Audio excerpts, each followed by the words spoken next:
è stato detto tutto, quindi io mi permetto solo un pensiero, un semplice pensiero. Allora, è importante, come hanno già detto, che noi tutti ci prendiamo cura di noi stessi. Allora, si è visto che in tutta Italia, ma in tutta Europa, in tutto il mondo, stare a casa, soprattutto anche quando si inizia ad avere qualche anno in più, non fa bene alla salute, quindi noi dobbiamo muoverci ci fa stare bene, ci permette di dormire meglio, ci permette di essere più allegri, ci permette di affrontare anche l'inizio della vecchiaia in maniera diversa, perché le nostre ossa sono in movimento, perché il nostro organismo è tutto in movimento.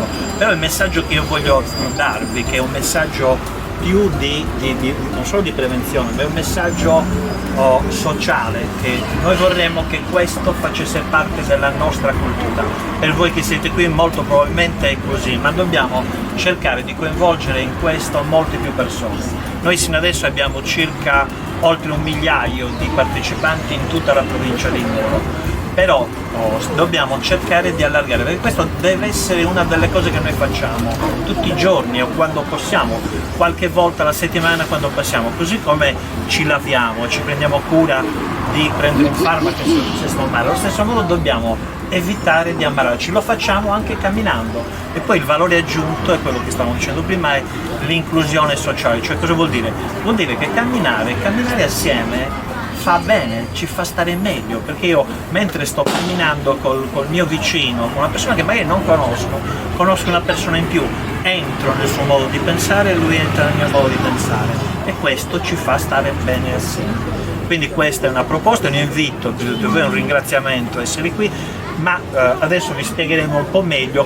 come ci comportiamo, cosa dobbiamo fare. Noi abbiamo degli laureati in scienze motorie che ci aiutano in questo percorso. Allora, questa non stiamo facendo sport, stiamo soltanto facendo una cosa normalissima, camminare.